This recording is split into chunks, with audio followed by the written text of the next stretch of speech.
Olá! Nesse vídeo nós vamos tratar de projeto de software. Definição. O projeto é um processo criativo de transformar uma especificação de um problema em uma especificação de solução. A gente tem já conversado sobre isso desde a aula passada, né? No projeto de software, utilizam-se a especificação e os modelos de requisitos gerados na fase de análise e especificação de requisitos, ou seja, eu pego os documentos que mapeiam o que deve ser feito.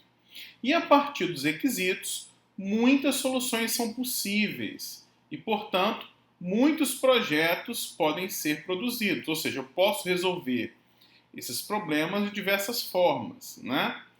Uma solução é considerada adequada ao problema se ela satisfizer a todos os requisitos especificados. Então, eu posso resolver a pergunta do como de várias formas. Se eu conseguir atender ao que precisa ser feito, eu posso fazer de diversas formas diferentes, né? Bem, alguns princípios aí do projeto. Considerar abordagens alternativas como base nos requisitos funcionais e não funcionais e conceitos de projeto de software. No final, gente, o que importa é atender os requisitos. A adaptabilidade é fundamental, né?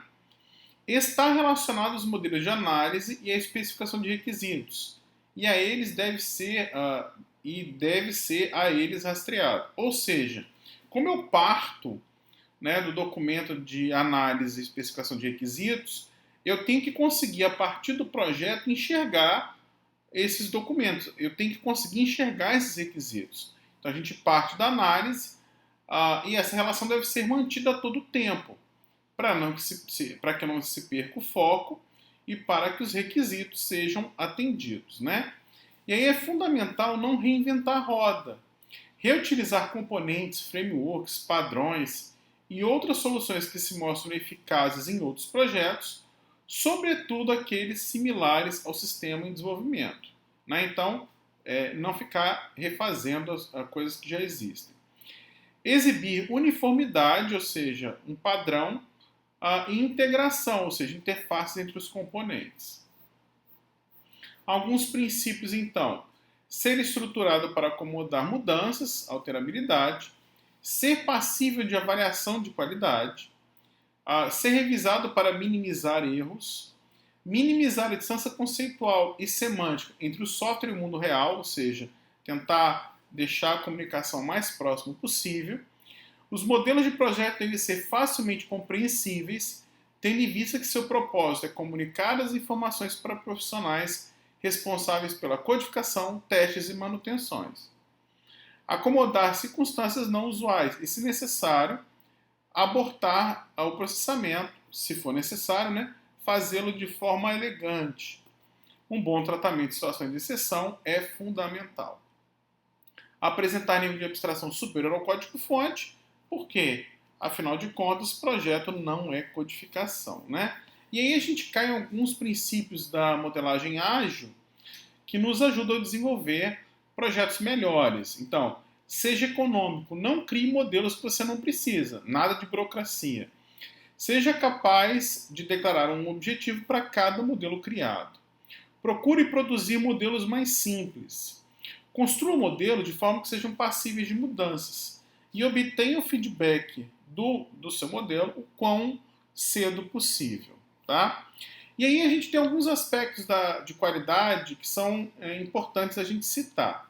O primeiro, a gente sempre parte de uma abstração de menos detalhes para uma situação mais concreta de mais detalhes. Então aqui a gente representou isso por esses desenhos do carro. A gente começa de uma forma mais simples e vai chegando a uma coisa mais concreta. Um outro aspecto importante é a questão da modularidade, que é o quê? É o famoso dividir para conquistar. Você pega um sistema, divide em módulos para que você consiga construir mais facilmente, porque os pedaços serão menores, então é mais fácil de você fazer um pedaço do que fazer tudo de uma vez. Um outro aspecto importante é a ocultação das informações. Módulos devem encapsular o máximo possível, ou seja, mostrar apenas o necessário, né? Então, tentar esconder aquilo que não precisa ser visto. Por quê? Porque quando você faz isso, você ganha na manutenabilidade, né? Você dá uma interface pública para acesso aí a classes do sistema e essa interface pública ela facilita a comunicação com o que você tem ali dentro da classe. Por que isso é interessante, né? Porque quando você cria essa interface pública, você passa a ter você consegue separar dois mundos. O mundo interno, né, desse módulo, das classes, e o mundo externo. Então, quando você divide essas coisas, você facilita a manutenção. Então, aspectos da qualidade de projeto, nós temos também independência funcional. A independência funcional é a decorrência direta da modularidade, né? Então, ela é obtida pelo desenvolvimento de módulos com finalidade única e pequena interação com outros módulos. Então, eles devem cumprir uma função bem estabelecida, minimizando interações com outros módulos. Então, a ideia é que eles sejam mais independentes, fáceis de entender, desenvolver, testar e alterar quanto possível. Uma outra questão importante aqui da independência funcional é a gente ter alta coerção e baixo acoplamento. Então, quando a gente diz que algo tem alta coerção, existe uma alta ligação entre os elementos internos do módulo. Então, dentro do módulo, os elementos se comunicam muito. E baixo acoplamento, ou seja, entre módulos diferentes, existe pouca interação. Então, vamos ver um exemplo aqui. Ó. Eu poderia enxergar aqui um módulo de fábrica de refrigerantes, tá? Um módulo Vila Velha, que tem uma fábrica de refrigerantes e um conjunto habitacional de siderurgia. Esses dois elementos aqui, eles não se comunicam nesse módulo. E eu tenho um outro módulo Serra que tem lá uma siderúrgica e uma garrafa, e uma fábrica de garrafas plásticas.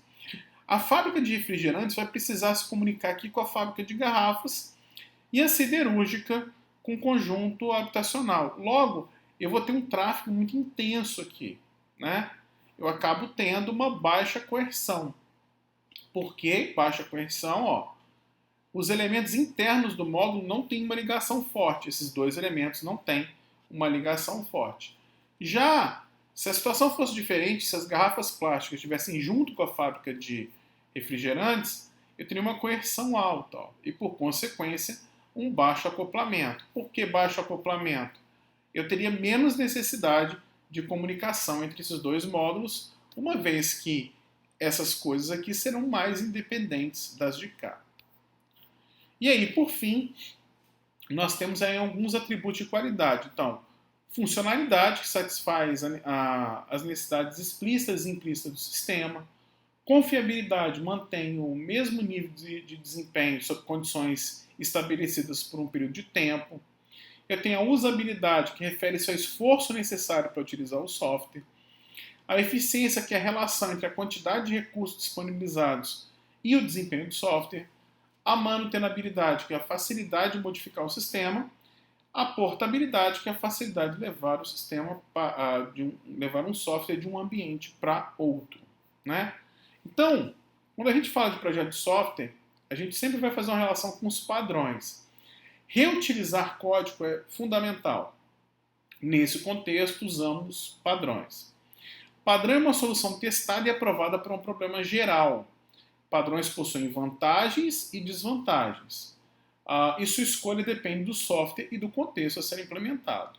O objetivo de um padrão, então, é registrar a experiência no projeto de um software, facilitando assim reaproveitamento com maior qualidade. Então é por isso que a gente vai estudar tantos padrões nessa disciplina, tá certo?